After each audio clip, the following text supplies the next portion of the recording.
ये सारी चीजें सिर्फ उन लोगों के लिए महत्वपूर्ण हैं जो लगातार कोशिश कर रहे हैं कि अपने जीवन को बेहतर कैसे करें, थोड़ा और बेहतर काम कैसे करें, जीवन के दूसरे आयाम को कैसे खोलें। अगर ऐसी चिंताएं हैं, फिर आप इस मशीन में किस तरह का भोजन या ईंधन डालते हैं, ये बहुत बहुत महत्वपूर्ण है। योगिक संस्कृति में हम भोजन को 3 वर्गों में बांटते हैं: पॉजिटिव प्राणिक भोजन, नेगेटिव प्राणिक भोजन और जीरो प्राणिक भोजन। पॉजिटिव प्राण का मतलब है कि जब आप उसे खाते हैं तो वो शरीर में एक तरह की प्राणिक ऊर्जा लाता है। नेगेटिव प्राण शरीर से ऊर्जा निकाल लेता है। जीरो न देता है न लेता है, उसे बस स्वाद और आलस के लिए खाया जाता है। तो If you eat positive pranic food, energy will reverberate in a dynamic way.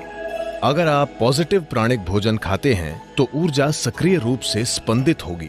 खासकर कुछ चीजें जो बहुत ज्यादा पॉजिटिव हैं, उनमें से एक है सफेद कद्दू। सफेद कद्दू बहुत ज्यादा पॉजिटिव है। आप मेरे ख्याल से इन दिनों आप सिर्फ उसे अपने घर के सामने लटकाते हैं या सड़क के 3 कोनों पर तोड़कर भैंस को दे देते हैं, लेकिन आप उसे नहीं खाते।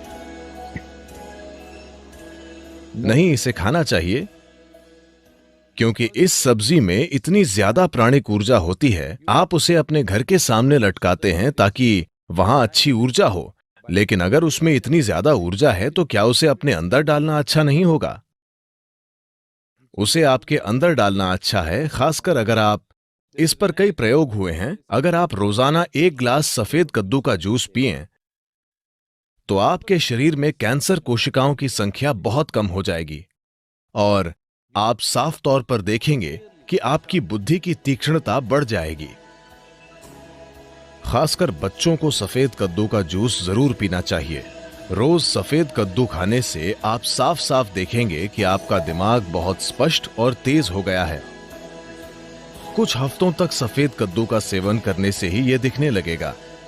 आप देखेंगे कि सुबह आप कॉफी पीते हैं, वो आपको चिड़चिड़ाहट के साथ ऊर्जा देता है। आप 1 गिलास सफेद कद्दू का जूस पिएं, वो आपको जबरदस्त ऊर्जा देगा। साथ ही वो आपको बहुत बहुत शांत भी रखता है। आप उसे जितना पी सकें उतना पीना चाहिए। लेकिन वे लोग जिन्हें अस्थमा है, जिन्हें आसानी से सर्दी खांसी हो जाती है, ऐसे लोग अगर सफेद कद्दू का जूस पिएंगे तो आपको तुरंत सर्दी हो जाएगी, क्योंकि ये शरीर को ठंडा करता है। अगर ऐसी समस्या है तो ऐसे लोगों को हमेशा सफेद कद्दू के जूस में थोड़ा सा शहद या काली मिर्च डालकर पीना चाहिए। ये सफेद कद्दू के ठंडक लाने वाले असर को कुछ हद तक कम कर देगा। जब हम जिंदा रहने के लिए खाते थे तो हमें जो मिलता था हम खा लेते थे। अब जबकि हम चुन सकते हैं, हमें वो चुनना है जो शरीर के लिए सबसे अच्छा है। अगर हम इस तरह नहीं चुनते तो हम किसी तरह जीकर चले जाएंगे। ये सारी चीजें सिर्फ उन लोगों के लिए महत्वपूर्ण हैं जो लगातार कोशिश कर रहे हैं कि अपने जीवन को बेहतर कैसे करें, थोड़ा और बेहतर काम कैसे करें, जीवन के दूसरे आयाम को कैसे खोलें। अगर ऐसी चिंताएं हैं, फिर आप इस मशीन में किस तरह का भोजन या ईंधन डालते हैं, ये बहुत बहुत महत्वपूर्ण है। धरती पर पाया जाने वाला इकलौता पदार्थ जिसकी रासायनिक बनावट लगभग इंसान के खून की तरह है। अगर इसका यूं ही सेवन किया जाए तो इसका एक तरह से असर होता है। अगर इसका सेवन ठंडे पानी के साथ किया जाए तो इसका असर अलग होता है। खून की रासायनिक बनावट को संतुलित रखना और खून को शुद्ध रखना, ये चीजें जरूर होंगी। बच्चों की बौद्धिक क्षमताओं को बढ़ाने के लिए ये एक अद्भुत आहार है।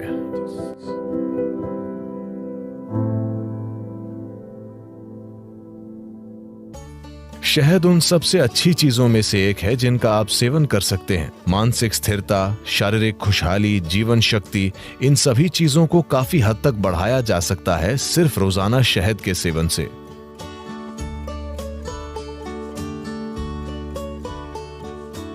शहद इस धरती पर पाया जाने वाला इकलौता पदार्थ है जिसकी रासायनिक संरचना लगभग इंसान के खून की संरचना की तरह है। अगर आप कुछ चीजें बदल दें तो ये लगभग खून जैसा है। शहद का दैनिक सेवन आपके स्वास्थ्य के लिए बहुत कुछ कर सकता है, खासकर वो लोग जिन्हें अधिक बलगम की समस्या है। यह आपके दिल के लिए बहुत अच्छा है, आपके दिमाग के लिए अच्छा है, यह आपके मन को सतर्क रखता है और ये बहुत ऊर्जा देता है।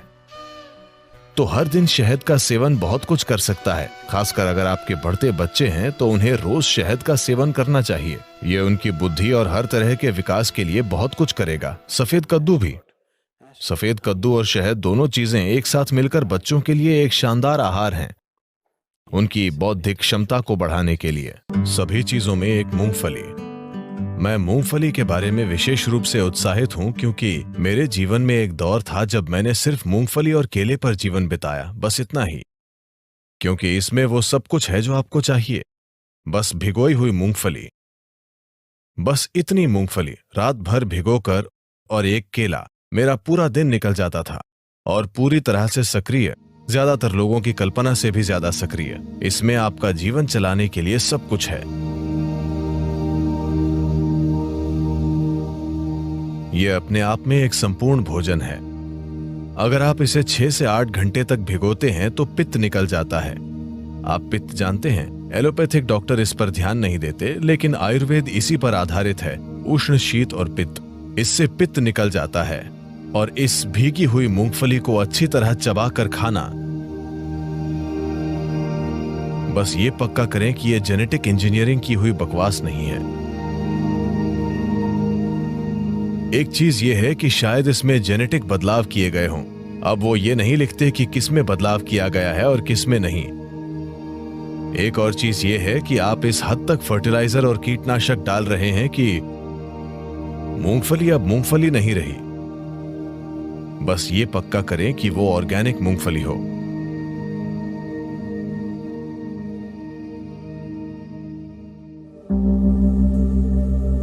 अगर आप नाश्ता बनाना चाहते हैं, आप एक रेसिपी चाहते हैं, तो मुट्ठी भर मूंगफली लीजिए, उसे 6 से 8 घंटे तक पानी में भिगोइए, इसे मिक्सर में डालिए।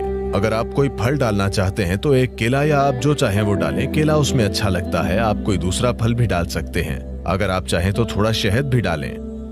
2 मिनट, शानदार नाश्ता तैयार। इसे बनाने में केवल 2 मिनट लगते हैं। अगर आप इसे थोड़ा पतला चाहते हैं तो इसमें थोड़ा और पानी डालिए और बस इसे पी लीजिए। आप इसे दलिया जैसा चाहते हैं तो इसे गाढ़ा बनाइए और इसे खा लीजिए। आप देखेंगे कि ये आपको आसानी से 4 से 5 घंटे तक ऊर्जा देगा और ये बहुत पौष्टिक है।